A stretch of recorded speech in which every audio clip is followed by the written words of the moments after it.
बार पांडवों ने अश्वमेध, एक बार आवर्त महोत्सव रखा और एक यज्ञ रखा। उस यज्ञ का नियम था, पहले जो यज्ञ होते थे उन यज्ञ का नियम था, यज्ञ में घंटा लगता था। वो यज्ञ की जैसी पूर्णाहुति होती थी तो यज्ञ का घंटा अपने आप बज जाता था, अपने आप बजता था, उसे बजाता कोई नहीं था, अपने आप बजता। आज यज्ञ का घंटा नहीं बजा तो युधिष्ठिर ने पंडितों से पूछा, ब्राह्मणों आपने यज्ञ करवाया पर ये यज्ञ का घंटा नहीं बजा। ब्राह्मणों ने कहा हमने तो यज्ञ अच्छा करवाया पर घंटा क्यों नहीं बजा, समझ में नहीं आया। तब इतने में ब्राह्मणों में से एक ब्राह्मण यज्ञाचार्य ने कहा, मुझे लगता है यज्ञ दो तरह का होता है, एक यज्ञ जो अग्नि में साकल्य दी जाती है तो अग्नि देवता प्रसन्न होते हैं, और दूसरा यज्ञ वो कि भंडारा किया जाए और लोगों के मुंह में भोजन दिया जाए, वो यज्ञ भी प्रबल होता है। महाराज हमको लगता है यहाँ दोनों यज्ञ हुए, एक यज्ञ आहुतियों का, एक यज्ञ भंडारे का। मुझे लगता है भंडारे में कोई भूखा रह गया है, कोई भूखा है। वो भूखे व्यक्ति को ढूंढो। पांडव गए और पांडव जाकर जरा पता करो कि भूखा कौन है अपने नगर में, यज्ञ का घंटा बजेगा। जाकर देखा तो एक कुटिया में एक संत बैठे हुए हैं। बाबा आपने भोजन किया है? नहीं। आपने भोजन नहीं किया? नहीं। क्यों नहीं किया? मैं काहे को भोजन करूं, भंडारा हो रहा, चलो भोजन करो। नहीं नहीं मैं नहीं करता। भंडारे में भोजन नहीं करोगे? नहीं। क्यों नहीं करोगे? मैं उसके घर में भोजन करता हूं जो मेरे को 108 अश्वमेध यज्ञ का पुण्य देता है। पांडव मेरे को 108 अश्वमेध यज्ञ का पुण्य देते, मैं उनके भोजन कर लूंगा।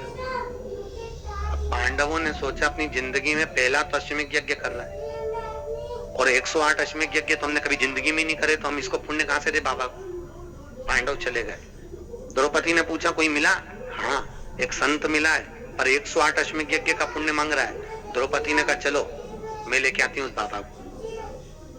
द्रौपदी गई, रथ लाया गया। द्रौपदी ने कहा रथ में बैठकर नहीं जाऊंगी, पैदल जाऊंगी। चप्पल लाई, द्रौपदी ने कहा नग्न पैर से जाऊंगी। नंगे पैर द्रौपदी उस संत के दरवाजे पर पहुंच गई। बाबा चलो हमारे यहाँ यज्ञ हुआ है, भंडारे का भोजन करना। बाबा कहते हैं द्रौपदी तुझे मालूम नहीं, मुझे 108 अश्वमेध यज्ञ का पुण्य दे दे, मैं तेरे यहाँ भोजन कर लूंगा। द्रौपदी ने कहा लो बाबा संकल्प छोड़ती हूँ और 108 अश्वमेध यज्ञ का पुण्य तुमको देती हूँ।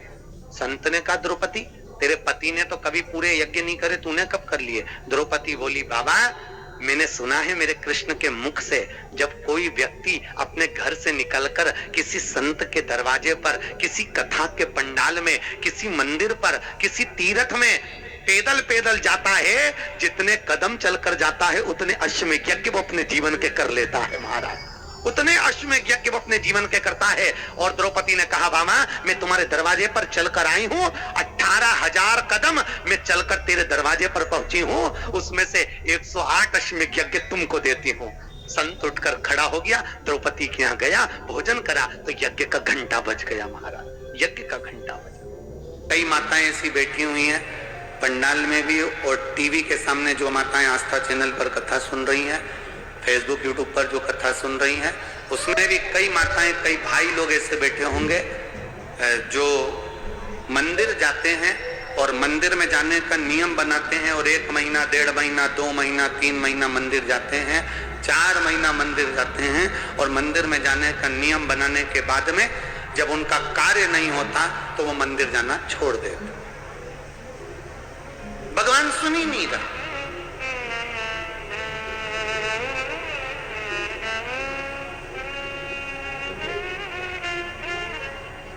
कई लोग पत्र भी लिखते हैं, ऐसा नहीं कि पत्र नहीं लिखते, कई लोग पत्र में लिखते हैं गुरुजी हम 4 महीने से मंदिर जा रहे थे, गुरुजी हम 3 महीने से मंदिर जा रहे हैं, हम 5 महीने से मंदिर जा रहे हैं, भगवान तो हमारी सुन ही नहीं रहा। भगवान से हमारा कौन सी दुश्मनी है जो भगवान ने सारा दुख हमको दे दिया, भगवान हमारी सुन ही नहीं रहा।